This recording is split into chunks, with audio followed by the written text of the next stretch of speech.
Hello, ഇന്നൊരു cooking video ആണ് പരിചയപ്പെടുത്തുന്നത്. പഴുത്ത മാങ്ങയും വെള്ളരിക്കയും കൊണ്ടൊരു സ്വാദിഷ്ടമായ കറി. അതിനായിട്ട് 5 പഴുത്ത മാങ്ങകൾ എടുത്തിട്ടുണ്ട്, ഒരു വെള്ളരിക്കയും. ഇതിലേക്ക് 1 സ്പൂൺ മഞ്ഞൾപ്പൊടി, 1 സ്പൂൺ മുളക് പൊടി, 1 സ്പൂൺ ഉപ്പ്, ആവശ്യത്തിന് വെള്ളം എല്ലാം എടുത്ത് വേവാനായിട്ട് അടുപ്പത്ത് വെച്ചിട്ടുണ്ട്. ഇതിലേക്ക് അരമുറി തേങ്ങ ആവശ്യമുണ്ട്. കൂടാതെ 1 സ്പൂണ് കടുക്, 1 സ്പൂണ് കുരുമുളക് എന്നിവ പൊടിച്ചെടുക്കാനായിട്ട് എടുത്തിട്ടുണ്ട്.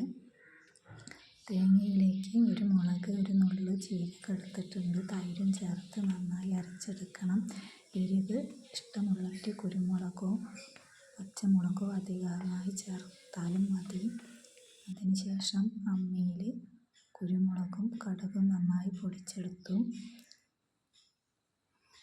കറി 2 വിസിൽ അടിച്ചതിന് ശേഷം തുറന്ന് നോക്കിയപ്പോൾ മാങ്ങയും വെള്ളരിക്കയൊക്കെ നല്ല വെന്തിരിക്കുന്നത് കാണാം. പഴുത്ത മാങ്ങയുടെ ഒരു മണം നല്ലോണമുണ്ട്.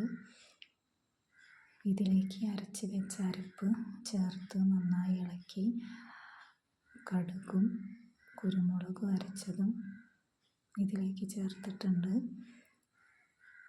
ഒരു 2 തിള തിളച്ചതിന് ശേഷം അല്പം കടുകും ഉലുവയും കറിവേപ്പിലയും ചേർത്ത് ഇളക്കി.